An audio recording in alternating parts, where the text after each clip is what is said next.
The moment Arthur Van slammed the car door shut, the scent of pine and crisp mountain air should promise 3 days of quiet solitude. But instead of the familiar peace of his Crescent Lake villa, two figures stood draped in white robes on his private terrace, steam curling from their coffee mugs. One was his only child, Phoebe, her usually soft face hardened into a mask of cold dismissal he had never witnessed. "Dad, you can't stay here," she called out, her voice sharp enough to cut glass, forcing the simple realization that his sanctuary had been breached. His weekend bag slipped from numb fingers as he realized this wasn't an inconvenience. It was a hostile occupation. The deed bore his name, etched there by 30 years of relentless work. Yet his daughter stood on the threshold of his life's retreat, issuing an eviction notice. What hidden motive fueled this brazen betrayal, and what retribution would follow when a man who built an empire decided to protect what was left of his legacy? The 2-hour drive from Coastal City had been precisely what Arthur needed to clear his mind after another exhausting week managing his properties. Seeing Crescent Lake's crystal waters again usually offered immediate relief. However, the unexpected sight of Phoebe and Silas, her husband, shattered the quiet anticipation. Silas shifted uncomfortably when he spotted Arthur, but Phoebe stood tall, dark hair catching the afternoon sun. "What the hell?"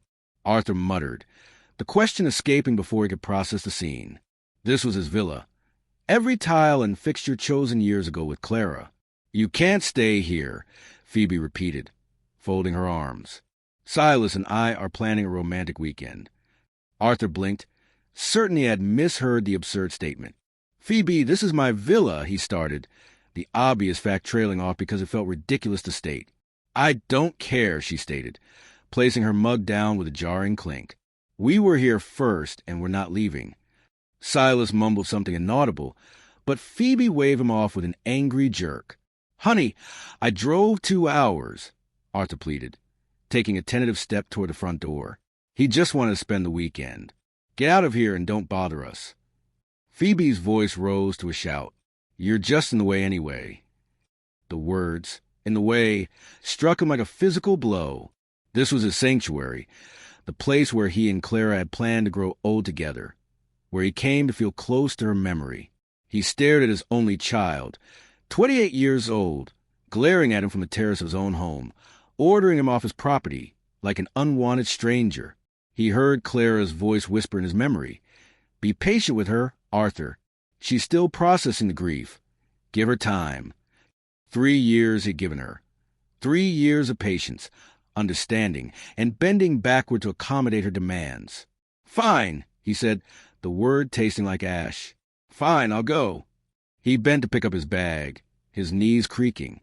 62 years old, and his own daughter was treating him like dirt. "Good," Phoebe called out. "Next time, call first. Call first to use his own property." Arthur walked back to his car on unsteady legs, each step a humiliating retreat. As the German-engineered engine purred, reliable unlike family, he backed out of the driveway, knuckles white against the steering wheel.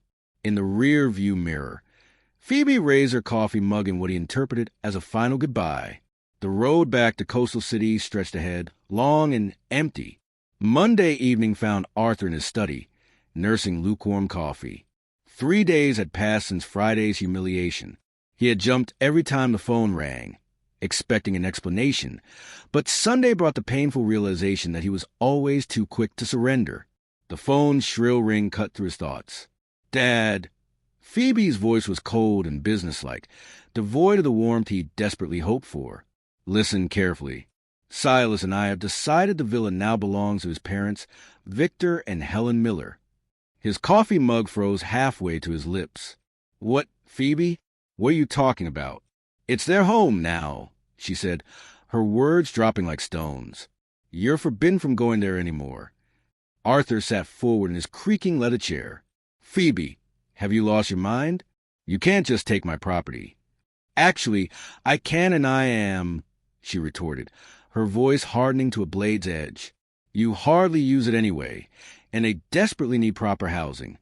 30 years of 12-hour days building his construction business, fighting every permit battle, making sacrifices with Clara to afford that dream home by the lake, flashed through his mind.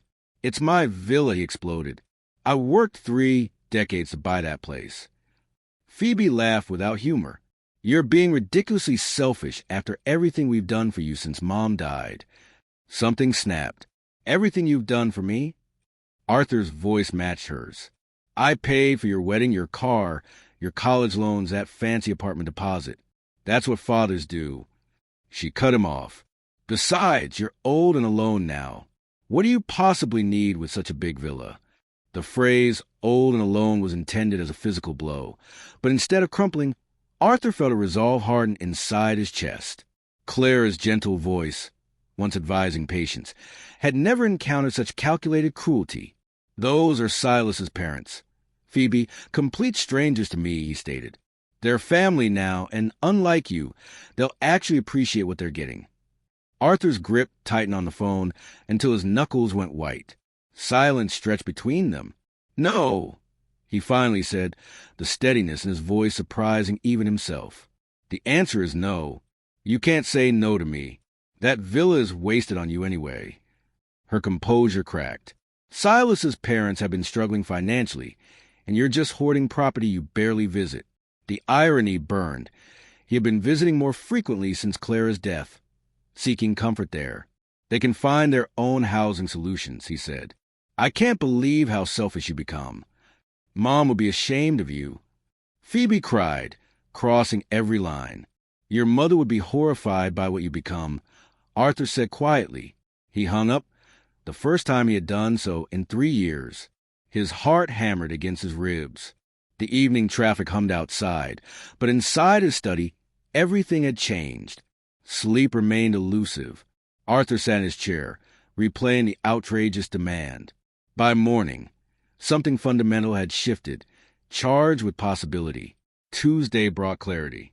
He made coffee, retrieved his laptop, and began researching property law with the methodical precision that had built his construction empire. Transfer requirements, documentation, California statutes, knowledge he never thought he would need against his own daughter. His phone buzzed throughout the day with texts from Phoebe.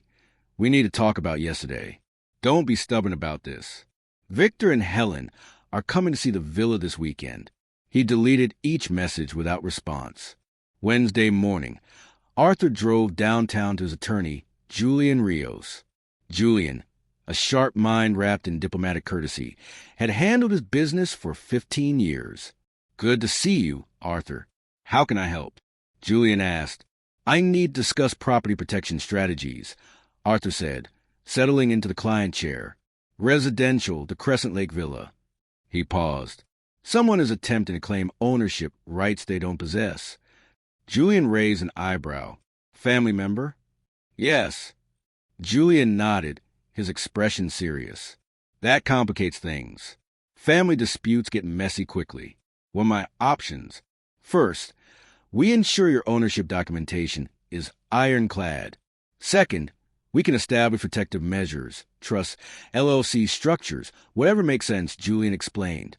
He warned that basic documentation review would take a few days, but more sophisticated protection would take 2 to 3 weeks. Arthur thought of Phoebe's text. Victor and Helen coming this weekend. I may not have that long, he admitted. Julian set down his pen. Arthur, is someone trying to force you off your own property? When Arthur nodded, Julian's professional demeanor hardened. Then we start immediately. Document everything. Conversations, threats, attempts at coercion. Contemporary records matter. Arthur realized his daughter's actions were defined by legal terms. Threats, coercion. At the lobby level, his reflection in the polished steel doors showed a man who looked older than 62, but with something new in his eyes. Determination. His phone rang, Phoebe. He finally answered. Finally, she said, accustomed to getting her way. We need to resolve this childish nonsense. The only nonsense, Arthur said calmly, is your belief that you can steal my property. Steal? How dare you use that word with me? What would you call taking someone's home without permission? Phoebe shifted tactics. Dad, Silas's parents really are struggling financially. Helen lost her job last month, and Victor's pension barely covers their rent. This was a manipulation technique he recognized from her teenage years. sympathy when demands failed. That's unfortunate, but it doesn't give them rights to my villa, Arthur replied. You could be generous. Show some family spirit. Like the family spirit you showed me Friday at the villa? Phoebe's circular logic was dizzying.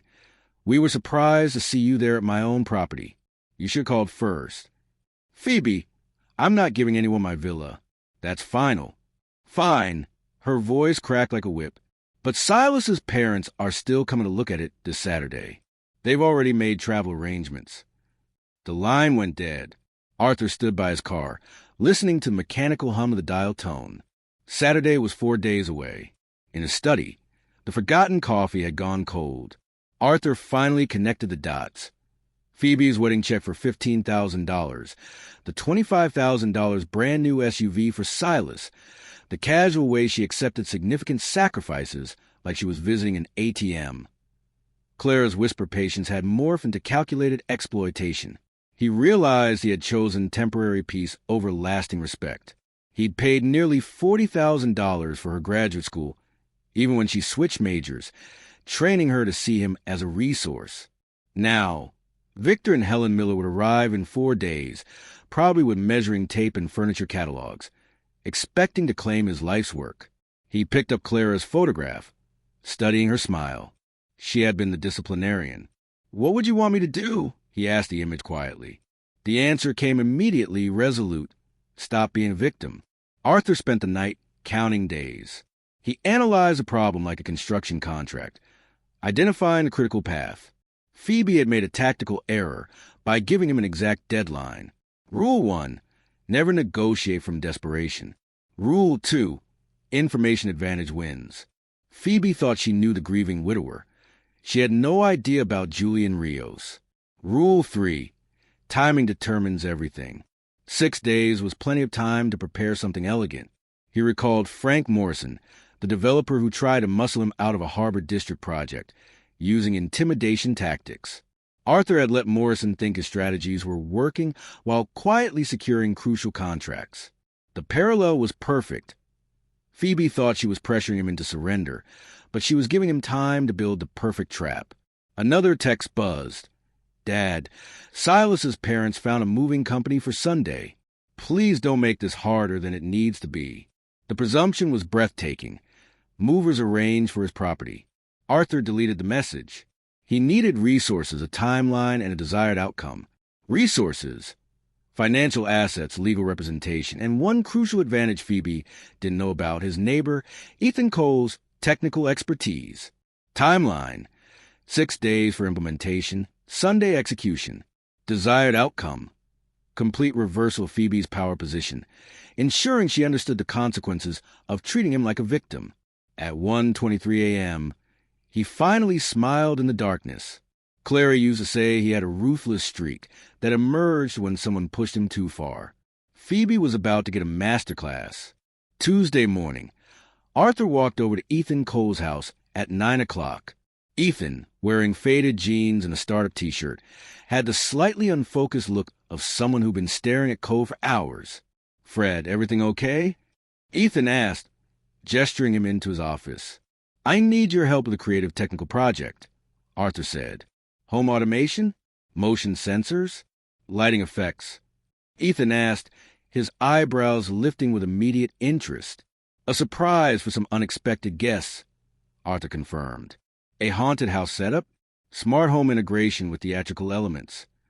Ethan's grin was infectious. Close enough. Exactly the kind of thing that would really make an impression. 2 hours later, they loaded Ethan's SUV with technology. Programmable LED strips, wireless speakers, hidden cameras, water flow controllers, and automation software. The drive flew by as Ethan explained the possibilities. Cascading responses, motion triggers, lights triggering voice responses triggering water systems. The whole house becomes an interactive experience, Ethan said. They reached the villa just after noon. Ethan whistled. "Beautiful place, Arthur. Your mysterious guests are going to get quite a welcome." Ethan quickly mapped sensor placement. "Motion detector here in the entryway," he explained. The moment someone walks in, it triggers the living room lights to start the strobing pattern while the voice assistant announces, You are not the owners of this house. Leave immediately. And if they don't leave? Arthur asked. Ethan's eyes gleamed. Phase 2. Motion in the living room triggers every faucet and shower in the house to turn on full blast, plus the voice messages get more emphatic. They worked steadily. Ethan installed cables and programmed response sequences. The beauty of the system, Ethan explained, was that it was completely legal, standard smart home features, just creatively programmed. By 3 o'clock, every room contained motion sensors connected to unsettling strobe patterns. The voice assistant was programmed with increasingly aggressive messages. They tested the system. Arthur stepped into the entryway. Immediately, lights flashed disorientingly while the voice assistant proclaimed, "This property belongs to Arthur Vance. You are trespassing.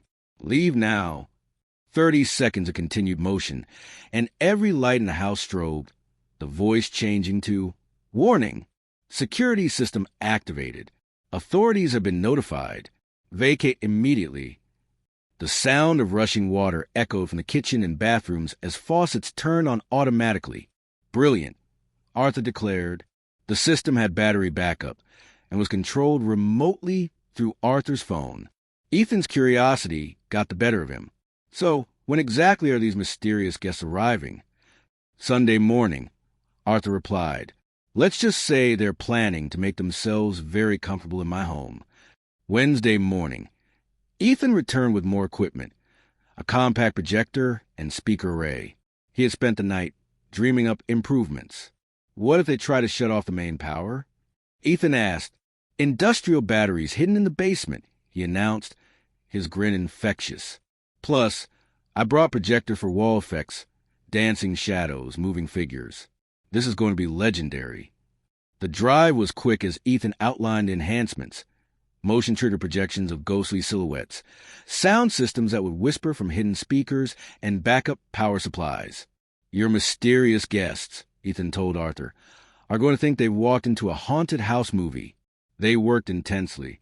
Ethan installed projectors, programming them to cast moving shadows across walls and ceilings, dark figures that seemed to pace behind furniture. Arthur focused on audio enhancement, positioning professional-grade speakers that would layer sounds like footsteps in empty hallways, whisper voices, and creaking floorboards. By noon, the peaceful villa was transformed into a psychological thriller. What about a warning sign? Arthur suggested. Brilliant. How about, "Welcome to the house of the future. Enter at your own risk." They spent an hour crafting the sign, mounting it prominently on the front door. To casual observers, it suggested a tech showcase. To the unwelcome visitors, it was fair warning. Final testing was comprehensive. The villa erupted into controlled chaos. Strobe lights pulsed, ghostly shadows danced. The voice assistant issued stern warnings, and water flowed from every fixture. The sequence would run continuously while motion was detected, adjusting accordingly if they tried to hide. As evening approached, Ethan finalized the smartphone interface, granting Arthur complete remote operational command. This is the most sophisticated home automation project I've ever worked on, Ethan admitted. Standing in the doorway, Arthur looked at the villa, serene on the outside, a technological web beneath the surface. Thank you, Ethan. This is absolutely perfect. Sunday, the day Phoebe had chosen for her final victory. At 2 o'clock sharp, Arthur positioned himself in his study. 3 monitors glowing with camera feeds. Motion sensors armed, audio systems ready, projections loaded. At 2:28 p.m., a dark blue minivan appeared. Phoebe's punctuality, reliable in school, was perfect for revenge planning. The vehicle pulled into the driveway with casual confidence. Phoebe emerged first, surveying what she clearly believed was now her family's property. Silas helped his parents, Victor and Helen Miller, unload luggage, suitcases and boxes suggesting a permanent relocation, not a visit. It was a complete takeover, executed with the casual confidence of people who believed their victim was too weak to resist. Helen, moving with eager anticipation, clutched house slippers. They approached the front door. They reached the warning sign. Welcome to the house of the future. Enter at your own risk. Helen stopped first. What is this nonsense? Who put this ridiculous thing up? Her voice carried clearly through the audio pickup. Victor squinted. Probably some prankster kid. Just ignore it, Maggie. Phoebe laughed dismissively. Oh, that's just Dad being weird. He probably thought it was funny or something. Don't worry about it. Helen, face flushed with indignation, grabbed the mounting bracket and yanked the sign free with surprising strength. Ethan's professional installation came apart in seconds. There, Helen declared, kicking the fallen sign aside. I won't have some silly warning ruining our first day in our new home. Phoebe applauded. Perfect. You're absolutely right. This is your house now. Arthur watched them step over the destroyed warning sign. Fair warning given. Fair warning rejected with contempt. Silas inserted the key Phoebe had provided. The door swung open. Make yourselves completely at home, Phoebe announced. This place is yours now. Helen's delighted gasp was audible. Oh, it's even more beautiful inside, Phoebe. I can't believe how easy this was. Some people are just natural pushovers. The motion sensors registered their presence immediately. Arthur leaned back, finger hovering over the activation screen. Not yet. Let them get comfortable first. At 10 p.m., the Millers were exhausted and unconscious in the guest room. Phoebe and Silas had settled into the master bedroom. Perfect timing for their technological awakening. Arthur pressed execute. The transformation was instantaneous. Every light in the villa began strobing, rapid flashes of red, blue, and white, turning the bedrooms into disorienting disco environments. Simultaneously, water erupted from every faucet and shower, creating a thunderous symphony of rushing liquid. Phoebe bolted upright. Shouting questions lost the noise. The voice assistant joined performance. Attention! Unauthorized intrusion detected. You are not the owners of this house. Leave the premises immediately. In the guest room, Victor and Helen stumbled from their bed in terror. Helen's scream was audible as dancing shadows, ghostly figures, projected across the walls. Victor, do something, she shrieked. The beauty of the programming became evident. Motion sensors detected their frantic movement, triggering additional audio warnings and intensifying visual effects. The more they ran, the more aggressive the house became. Phoebe appeared in the hallway, her confident demeanor shattered. This is impossible. Houses don't do this.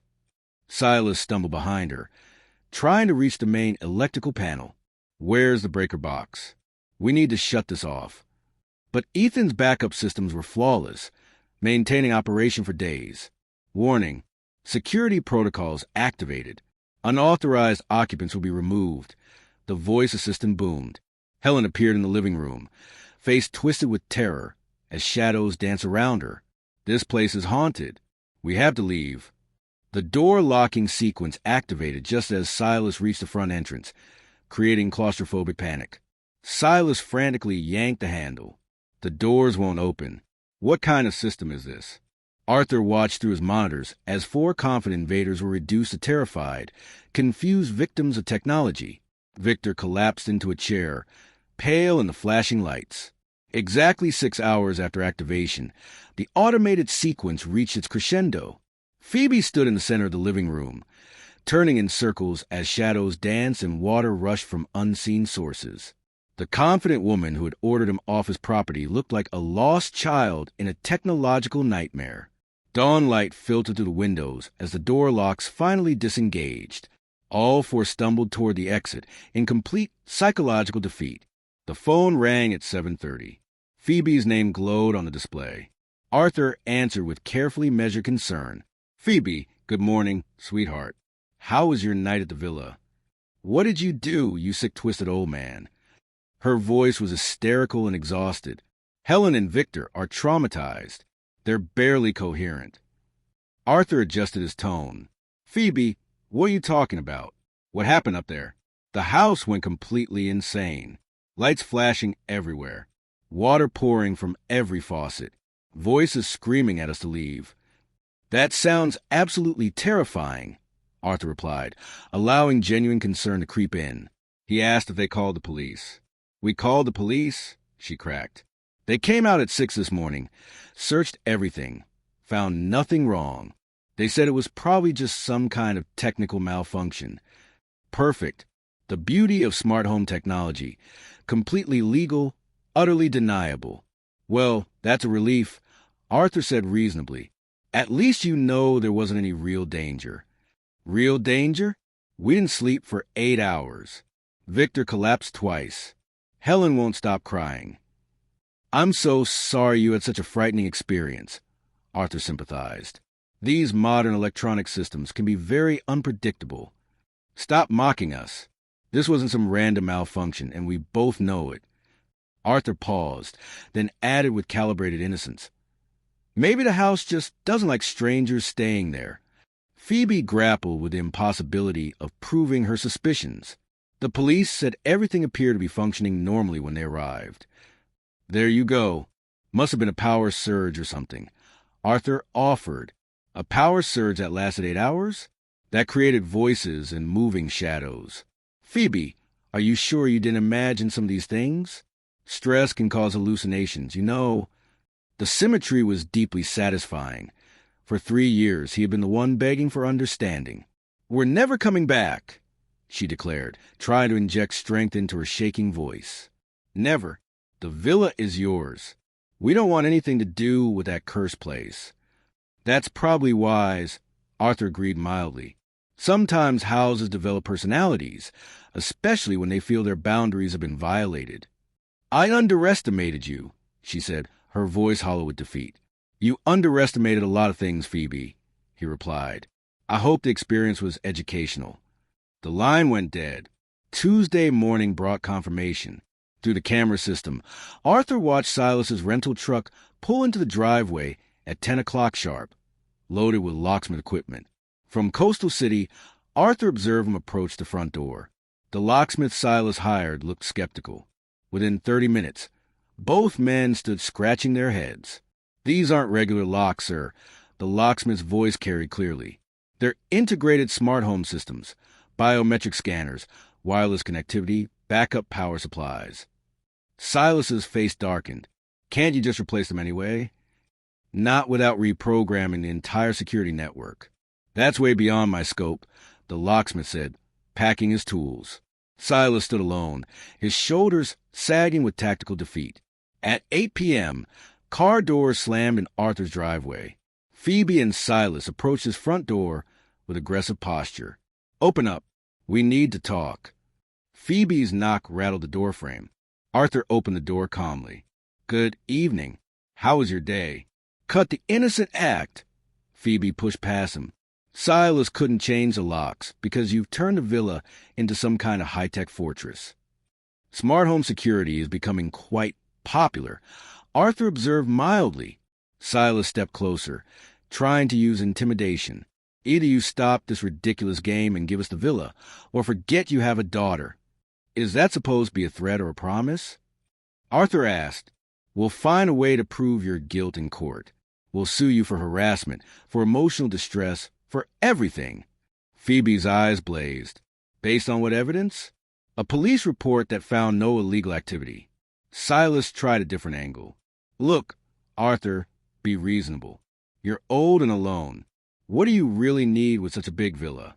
Interesting perspective from people who tried to steal my property without permission, Arthur noted. Phoebe's control finally snapped. Fine, you want to play hardball? You'll never see any grandchildren. When I have kids, they'll never know their grandfather existed. You'll die alone and forgotten, just like Mom. The sheer cruelty of invoking Clara's memory only confirmed Arthur's conclusions about her character. The same way you forgot to ask permission before giving away my villa? Arthur countered quietly. This isn't over. Phoebe shrieked. We'll destroy you. We'll ruin your reputation. Turn everyone against you. Arthur studied them with clinical detachment. They had deployed every weapon in their arsenal, and he remained unbowed. Are you quite finished? We're just getting started, Phoebe spat. Actually, Arthur replied, watching them retreat toward their car, I think it is. He closed the door. Tomorrow, he would finalize the plan he had been contemplating. Wednesday morning brought the moment of finality. At 10 o'clock, Arthur sat in Quentin Stone's conference room. Quentin, his notary, had prepared the legal documents. Phoebe, Silas, and the Millers filed through the door. All right, Dad. Phoebe said, jaw set. "We're here to resolve this villa situation once and for all." "I appreciate everyone coming," Arthur said calmly. "Quentin has some important information to share." "Cut the formalities," Phoebe insisted. "We want the villa transferred to Silas's parents immediately. No more games." "Actually," Arthur replied, "I'm afraid that's impossible." Silas leaned forward.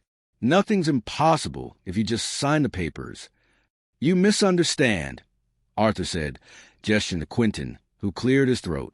"Mr. Vance," Quentin stated professionally, opening the top folder, "transferred ownership of the Crescent Lake property to the Shelter Heights Charity Trust. The transfer was completed Monday morning and is completely legal." The silence was absolute. Phoebe's face changed color. "That's impossible. You had no right." "I had every right to transfer property I owned," Arthur said quietly. "Everything is legally documented and irreversible." Silas's posture collapsed. "But we had an agreement. Phoebe said the villa was ours." "Mr. Vance can only transfer property he actually owns," Quentin stated. "The Foundation owns the villa now." Phoebe shot to her feet. "You can't do this to us. We need that villa." "You tried to steal it," Arthur observed. This seemed like a more appropriate solution. Helen Miller's voice wavered. "What does this mean for us? Where will we live?" "You'll have to make other arrangements," Arthur said, "just as you expected me to do when you tried to evict me from my own property. This is just spite, pure revenge." Phoebe trembled. "This is justice." Arthur met her eyes steadily. "And it's permanent." Silas was ashen, the financial implications hitting him. "Our plans, our future. We counted on that villa to solve our problems." "Perhaps you should have asked permission before making those plans," Arthur replied. Quentin spread additional documents. "The charitable transfer includes a lifetime usage clause for Mr. Vance as a donor. He retains full access to the property until his death. Then nothing changes for you." Phoebe cried hysterically. "Everything changes," Arthur corrected. "You no longer have any claim to it, ever." Victor Miller spoke for the first time, his voice small. "So we get nothing? After everything? After attempting to steal my property through psychological manipulation and threats?" "That's correct," Arthur confirmed. Phoebe sank back into her chair as the reality settled in. "When did you do this?" "Monday morning, immediately after your technological experience." The timing struck her like a physical blow. Every threat and demand she had uttered since Sunday night had been meaningless. "You were always planning this," Silas whispered bitterly. "I was always planning to protect my property from people who thought they could take it through manipulation and intimidation," Arthur affirmed. "So you win," Silas said. "Is that what you wanted to hear?" "Since you insisted on this conflict, yes, I win," Arthur stated. Phoebe's composure cracked completely. "You've destroyed our future." "They can go anywhere," Arthur said, "except my villa." Phoebe stood on unsteady legs, her aggression replaced by hollow defeat. "Come on, there's nothing left to discuss." As they filed toward the door, Arthur called out one final observation. "Phoebe," he said, waiting until she turned back, "next time you try to manipulate someone, remember that business experience beats emotional terrorism every time." Thursday morning brought the first sunrise in 3 years that Arthur could watch without fear or anger. Driving to Crescent Lake, he felt simple contentment. His first task was restoration. Ethan's cameras, sensors, and projection systems were carefully packed into boxes. Within 2 hours, the villa had returned to its natural state. No blinking lights, no technological defenses. Just a house by a lake owned by a charitable foundation and occupied by a man who no longer needed to protect himself from his own family. He carried his coffee mug to the terrace where he and Clara had shared countless mornings. The lake reflected the sun in patterns of possibility. He realized he had mistaken love for surrender, kindness for weakness. Clara's voice, now clearer, echoed in his memory. She had never meant for patience to become permanent victimhood. She never suggested that love required accepting theft and manipulation. "Kindness without self-respect isn't kindness," Arthur said aloud to the empty terrace. "It's just weakness disguised as virtue." He had taught Phoebe that love meant capitulation. The technological revenge had been satisfying but ultimately unnecessary.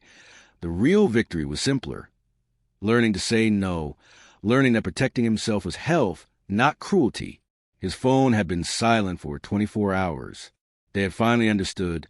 The war was over, and they had lost completely. The grieving widower who had mistaken exploitation for love was gone. In his place sat a man who understood that genuine kindness required strength. Arthur finished his coffee. Phoebe had calculated that emotional manipulation plus financial pressure would equal permanent access to his assets. She had never considered that trauma plus time plus strategic thinking might equal a father who finally learned to protect himself. For the first time in 3 years, Arthur felt like himself again.